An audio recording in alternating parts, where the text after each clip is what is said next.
देवताओं की जूती पहनने के लिए छोटी बहन ने अपने पाँव की उंगलियां तक काट दी और जब वो जूती पहनकर बाहर आई तो बड़ी बहन ने सबके सामने कहा कि ये जूती उसी की है। लेकिन किसी ने उसकी एक भी बात नहीं सुनी। उल्टा छोटी बहन ने उसे नौकरानी बना दिया और रोज उस पर जुल्म करने लगी। एक दिन उसने बड़ी बहन को पानी में धक्का दे दिया, लेकिन पानी के अंदर ड्रैगन राजा ने उसकी जान बचा ली। जब उसकी आंख खुली तो वो ड्रैगन राजा के पास थी। घबराहट में वो अपनी जूतियां पहनकर वहां से भागी, मगर उसकी एक जूती वही छूट गई। ड्रैगन राजा उस जूती को लेकर स्वर्ग पहुंचा और सब देवताओं के सामने ऐलान कर दिया कि जिस लड़की के पाँव में ये जूती आएगी वही उसकी रानी बनेगी।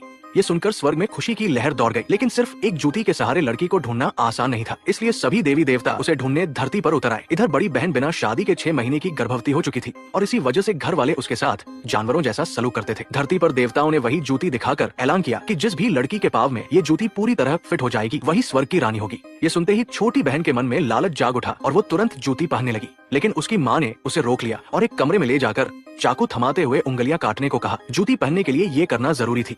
देवी बनने के लालच में छोटी बहन ने बिना सोचे समझे अपनी उंगलियां काट दी और दर्द सहते हुए खुशी खुशी बाहर आ गई। मगर तभी बड़ी बहन आगे बढ़कर बोली ये जूती उसकी है। सब लोग हैरान रह गए, लेकिन देवताओं को लगा कि वो झूठ बोल रही है, इसलिए उसकी एक भी बात नहीं सुनी गई और छोटी बहन को ही स्वर्ग की रानी मान लिया गया। इसके बाद देवता पूरे परिवार को लेकर स्वर्ग पहुंच गए, जहां छोटी बहन को ढेर सारे तोहफे मिले। लेकिन किसी को अंदाजा नहीं था कि असली सच्चाई अभी सामने आना बाकी है। जैसे ही छोटी बहन ने बड़ी बहन को मारने की कोशिश की, उसी पल बड़ी बहन के पेट में पल रहा ड्रैगन राजा का बेटा बाहर आ गया और अपनी माँ को बचाने लगा। और जब ये सब ड्रैगन राजा ने अपनी आंखों से देखा तो वो गुस्से से आग बबूला हो गया और अपनी पत्नी और बच्चे को बचाने के लिए निकल पड़ा। अब छोटी बहन के साथ आगे क्या होगा, पार्ट 2 के लिए कमेंट में लाल दिल भेजो।